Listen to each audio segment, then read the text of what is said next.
For decades, Mick Fleetwood carried the weight of silence. He had watched friendships collapse, fortunes vanish, and love turn to betrayal, all under the bright lights of Fleetwood Mac's fame. Behind every hit song was heartbreak, and behind every tour, a storm waiting to explode. Now, at 78, the man who built the band from chaos is finally ready to speak. And what he reveals about Stevie Nicks and the secrets they shared will change everything we thought we knew about Fleetwood Mac, the drummer who never stopped running. Mick Fleetwood was born on June 24, 1947, in Redruth, Cornwall, a quiet English town that would never have guessed it had birthed one of rock's most enduring figures. His father, John Fleetwood, was a Royal Air Force wing commander, and his strict, disciplined world shaped Mick's early years in ways that would last forever. The Fleetwoods moved constantly, first through the ruins of post-war England, then to the vibrant chaos of Egypt, and finally to the cold serenity of Norway. Each country left its mark. From the sound of Egyptian street drums to the haunting silence of Norwegian winters, young Mick absorbed rhythm, texture, and atmosphere long before he ever touched a drumstick. But life as a child of the military meant loneliness. He was often the outsider, the tall, shy boy who never stayed in one place long enough to belong. School was agony. Dyslexia made every page a battlefield, and teachers mistook his struggle for laziness. His classmates laughed, his grades collapsed, and Mick retreated inward. He later said that he could hear rhythm where others saw words, a mind wired for sound, not symbols. His world began to move in beats and patterns instead of letters and sentences. At 13, his parents, seeing his frustration, gave him a small Gigster drum kit. That moment changed everything. In the attic of their house, Mick discovered peace in chaos. He practiced for hours, hammering away to the sounds of Cliff Richard and the Everly Brothers. The drumsticks became extensions of his soul, a way to translate pain into movement, confusion into music. That was the moment he found his language. By 15, he made a decision that terrified his family but defined his future. He dropped out of school. His parents, to their credit, didn't stop him. They knew that academic walls couldn't contain their son's creative fire. So they bought him a better drum kit, hugged him goodbye, and let him chase his dream in London. London in the early 1960s was electric, a city buzzing with revolution. Mick arrived with little more than hope and rhythm in his veins. He slept on the floor of his sister Sally's flat in Notting Hill, surviving on cheap meals and pure ambition. He carried his drums everywhere, packed into a battered old taxi he'd bought second-hand. That taxi became both transport and symbol, a one-man tour bus for a dream no one else could see. When Peter Bardens invited him to join the Cheneys in 1963, Mick's life accelerated overnight. He was 16, drumming in smoky clubs, sharing stages with the Rolling Stones and the Yardbirds. He had no money, no stability, and no plan. But he was moving forward. Those early years taught him the first rule of survival in music: talent means nothing without endurance. Mick wasn't just keeping tempo. He was running from fear, chasing belonging, and laying the rhythmic heartbeat that would one day drive Fleetwood Mac. And though he didn't know it yet, every beat he played was carrying him closer to both greatness and heartbreak, the rise and the madness. It began almost by accident. In April 1967, Peter Green recorded 5 songs using free studio time. One of them, an instrumental, was titled Fleetwood Mac, named after Mick and bassist John McVie. No one knew it would become the symbol of a band that would one day define an era. By July, Green had formed the band officially, and on August 13, 1967, they made their debut at the National Jazz and Blues Festival. Their first album, Fleetwood Mac, was released in February 1968. Against all odds, it reached number 4 in the UK and stayed there for 37 weeks. Without radio play or hype, their music spread like wildfire through word of mouth. But behind the rising success, cracks began to form. Mick was drinking heavily, struggling to control his emotions. The road was chaotic. Endless gigs, constant travel, and growing tensions. In 1970, tragedy struck when Peter Green, who had been their creative center, took LSD at a commune in Munich and never recovered. He returned a different man, speaking of giving away all their money, preaching about evil and purity. Within months, he left the band. For Mick, it was a brutal blow. Peter wasn't just a bandmate, he was family. And now the band's future was uncertain. But Fleetwood refused to stop. Christine McVie joined that same year, adding warmth and melody. Then, in 1971, guitarist Jeremy Spencer vanished during a tour in Los Angeles, only to be found days later, shaved-headed and lost inside a religious cult called the Children of God. Mick barely had time to process one loss before another came. The years became a cycle of departures, replacements, and heartbreak. Yet, through every disaster, Mick kept the band alive. He was the anchor, even when the storm never stopped. By 1975, he didn't just have a band. He had a ticking time bomb that would explode into one of the greatest, most destructive success stories in rock history. The band that ate itself. By 1975, Fleetwood Mac was no longer just a blues band. It had become something unrecognizable, bigger, shinier, and infinitely more dangerous. Their self-titled album, Fleetwood Mac, had taken 58 long weeks to reach #1 on the Billboard charts, an entire year of slow, relentless climbing. When it finally got there, it didn't just make them famous, it made them icons. The record sold over 9 million copies in the United States alone, redefining what success looked like. But for the people inside the band, success wasn't a dream. It was a storm. The new lineup, Stevie Nicks, Lindsey Buckingham, Christine McVie, John McVie, and Mick Fleetwood, was pure chemistry and pure volatility. Buckingham and Nicks, who had joined after years as a struggling duo, brought fire and drama. Their love story was passionate and artistic, but also toxic. The McVies, the band's married couple, were unraveling under the weight of years on the road and emotional distance. And in the middle of it all stood Mick Fleetwood, the quiet conductor who had to keep the beat steady while the world around him fell apart. By 1976, when they began recording Rumours, no one in the band was on speaking terms for more than a few minutes at a time. Stevie and Lindsey had broken up.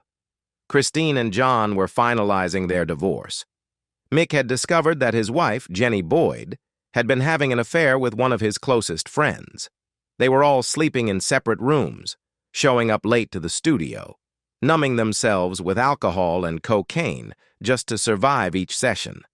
And yet, something unexplainable happened when the red light came on and the tape rolled. Out of chaos came perfection. Lindsey turned heartbreak into fury, writing "Go Your Own Way" as a brutal message to Stevie. Christine answered with "Don't Stop," a fragile plea for hope amid the ruins of love. Stevie, aching and defiant, wrote "Dreams," a haunting reflection of endings that felt eternal. And through it all, Mick's drumming became the heartbeat holding them together, steady, powerful, and full of pain. When Rumours was released in early 1977, the world couldn't get enough. It sold 10 million copies in its first month and would go on to surpass 40 million worldwide. It wasn't just an album, it was an open wound pressed onto vinyl. Every lyric was a confession, every chord a bruise. They won the Grammy for Album of the Year, but their victory speech sounded hollow. Behind the smiles were exhausted faces and bloodshot eyes. Mick later described it as a dream that turned into a nightmare you couldn't wake from. The fame, the drugs, the affairs, it all blurred together. And just when the band thought they had survived their worst storm, Mick Fleetwood made a choice that would shatter what little trust was left. In the middle of the Rumours chaos, he and Stevie Nicks, both heartbroken, both lost, fell into a secret affair that would haunt them for decades. It was a moment of weakness, of madness, and it would forever change the story of Fleetwood Mac, the band that devoured itself to create one of the greatest albums in rock history: Love, Betrayal, and the Price of Silence. It began in 1977, somewhere between fame and oblivion. Fleetwood Mac was at the height of their success, touring the world as Rumours shattered records and defined a generation. But behind the applause, exhaustion and excess were eating them alive. The road blurred into hotel rooms, powder-lined mirrors, and half-hearted apologies. For Mick Fleetwood and Stevie Nicks, two broken hearts orbiting the same chaos. The line between friendship and something more finally disappeared in Australia. Stevie was still romantically tied to Don Henley of the Eagles, while Mick was technically married to Jenny Boyd, the woman who had already betrayed him once. But by then, promises meant little. They were all surviving on adrenaline and addiction, numb to reason. As Stevie later confessed, it was doomed from the start. The affair burned hot and reckless, brief, but destructive enough to leave scars that never healed. At first, they tried to keep it secret. The rest of the band suspected, but no one dared confront them. For a group already tearing itself apart, another scandal was just another day in Fleetwood Mac. Yet what made it unbearable wasn't the affair itself. It was what came next. While still tangled in the mess with Stevie, Mick began seeing her best friend, Sarah Wrecker. When Stevie found out, it broke something in her that would never mend. Her reaction was explosive. She banned Sarah from the studio, furious and heartbroken. The betrayal wasn't just personal, it was artistic. Fleetwood Mac had built its sound on emotional honesty, but now the truth was too painful to sing. Stevie later poured that anguish into the song, Sarah, one of the most haunting tracks the band ever recorded. Every line was a confession disguised as poetry, a plea for forgiveness from someone who could no longer give it. Mick would later admit that hearing it for the first time nearly destroyed him. Years passed, and the tangled web grew even stranger. In 1988, Mick married Sarah Wrecker in a lavish California wedding. Among the guests were Bob Dylan, George Harrison, and, unbelievably, Stevie Nicks herself, dressed in white like a ghost from another life. It was a surreal ending to a love triangle that had already bled everyone dry. But Mick's demons didn't end there. His cocaine addiction was spiraling out of control, feeding his paranoia and draining his bank accounts. He was spending millions as fast as he earned them, drowning in luxury and loneliness. By 1984, he was bankrupt, financially ruined and emotionally hollow. "I lost $60 million, he later confessed, and I nearly lost myself." Still, the drummer refused to stop. He sobered up, rebuilt his life, and somehow kept Fleetwood Mac alive through sheer willpower. But no amount of recovery could erase the tension that lingered whenever Stevie entered the room. Decades later, Mick would admit that some truths, especially those about love, loyalty, and betrayal, never really disappear. They echo, quietly but endlessly, beneath the rhythm of every song he ever played: the fall, the fire, and the return. The 1980s were a blur of comebacks and collapses. Tusk was brilliant but divisive, costing over $1 million to record. Mirage gave them a temporary peace. Then, in 1987, Tango in the Night reignited their fame with hits like Little Lies and Everywhere. But before the tour began, Lindsey Buckingham quit after a violent confrontation with Stevie. Mick watched helplessly as fists flew and words cut deeper than any melody. Through the 90s, the band drifted apart, plagued by lawsuits, bitterness, and exhaustion. In 1990, Behind the Mask topped charts in the UK but flopped in America. 2 years later, Stevie left the band, exhausted by the endless fighting. Christine McVie followed not long after. Then came tragedy. Addiction, divorces, failed ventures. Fleetwood had lost his fortune again. But in 1997, everything changed. The Dance, recorded for MTV, reunited the classic lineup one last time. It debuted at #1. For a moment, it felt like forgiveness. Yet Christine's departure in 1998 marked the quiet end of an era. Decades later, Mick's Maui restaurant Fleetwood's on Front Street became a symbol of his rebirth, until August 2023, when the Lahaina wildfires destroyed it completely.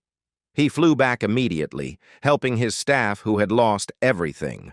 The tragedy, he said, put life back in perspective. By 2024, he had returned to music again, recording Blues Experience with Jake Shimabukuro, a tribute to Christine McVie, who had passed in 2022. His drumming was softer now, almost prayer-like. He called it his way of keeping her song alive. The secrets Stevie never wanted out. In March 2025, the unthinkable happened. Mick Fleetwood and Lindsey Buckingham were seen together in the studio for the first time since Lindsey's firing in 2018.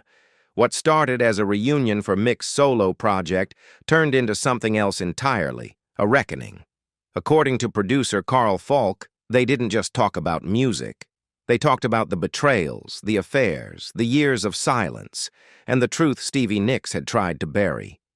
Mick admitted that Stevie had once demanded Sarah Record be banned from all sessions, that she had forced him to choose between love and loyalty, and that the cost of choosing wrong haunted him for decades. He confessed that during Rumours the band's emotional breakdowns were so severe that he had to physically separate members in the studio to keep sessions going, and that Stevie's anger, her heartbreak, had fueled some of the greatest music of her life, but also destroyed friendships that would never heal. Now, after half a century, Mick speaks without fear.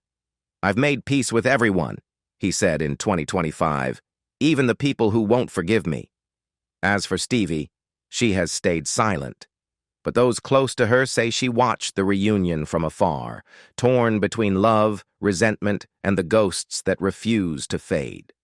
For Mick Fleetwood, the truth has finally been told. And after all these years, the rhythm that once hid his pain is now his way of letting it go.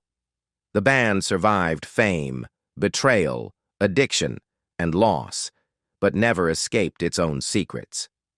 Do you think Stevie Nicks will ever forgive Mick Fleetwood for revealing the truth? Let us know in the comments, and don't forget to subscribe for more stories behind the legends.